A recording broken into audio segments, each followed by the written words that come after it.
Assalamualaikum warahmatullahi wabarakatuh. Halo teman-teman, saya Devi Juliana Ardani dari Fakultas Ilmu Tarbiyah dan Keguruan jurusan Pendidikan Guru Madrasah Ibtidaiyah semester 4A. Di sini saya akan mereview sedikit tentang materi Bahasa dan Sastra Indonesia yang sudah pernah saya pelajari. Materi yang pertama yaitu bunyi bahasa. Bahasa artinya sistem lambang bunyi yang berfungsi untuk alat komunikasi sesama manusia dan alat untuk berpikir. Materi yang kedua yaitu nomina. Nomina artinya kata benda. Kata benda terbagi menjadi dua, yaitu kata benda konkret dan kata benda abstrak. Kata benda konkret yaitu kata benda yang dapat dilihat dengan menggunakan panca indera. Contohnya buku. Dan kata benda abstrak artinya kata benda yang tidak dapat dilihat dengan panca indera, seperti ide. Materi yang ketiga yaitu identifikasi diri, yang dalamnya terdapat nama diri. Contohnya seperti nama saya, Devi. Selanjutnya, nama keluarga, seperti bapak, ibu, kakek, nenek, kakak, adik, serta paman dan bibi. Kemudian ada nama teman sejawat dengan status sosialnya. Contohnya, Raden dan Sultan. Kemudian, yang terakhir ada nama teman sejawat dengan pangkat akademiknya.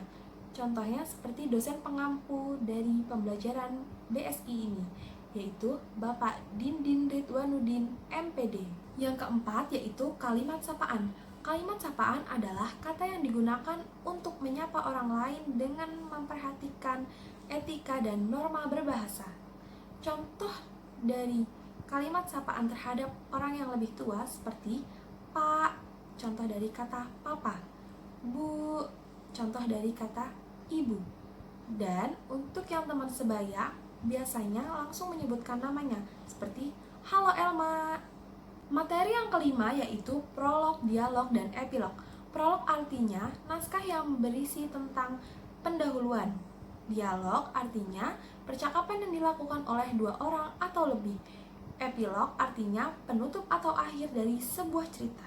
Yang keenam yaitu jenis-jenis membaca dan membaca petunjuk.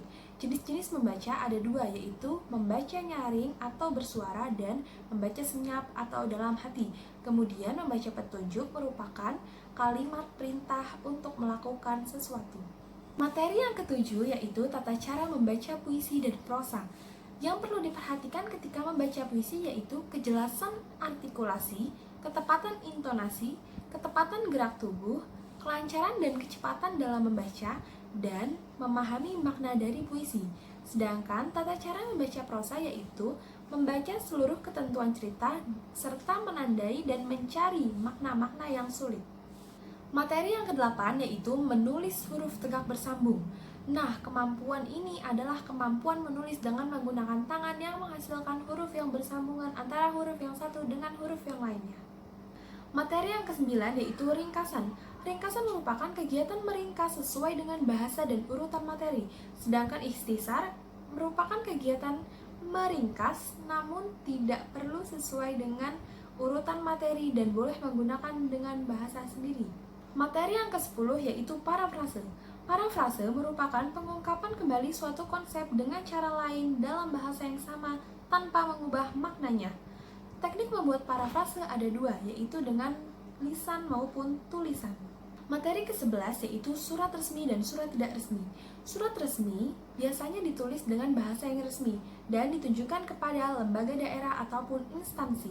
Sedangkan surat tidak resmi ditulis dengan bahasa sehari-hari dan ditujukan kepada teman sebaya maupun sahabat pena. Materi ke-12 yaitu formulir dan kwitansi.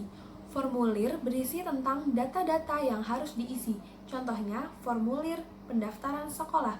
Sedangkan kwitansi berisi tentang bukti penerimaan sejumlah uang. Materi yang ke-13 yaitu tentang naskah pidato.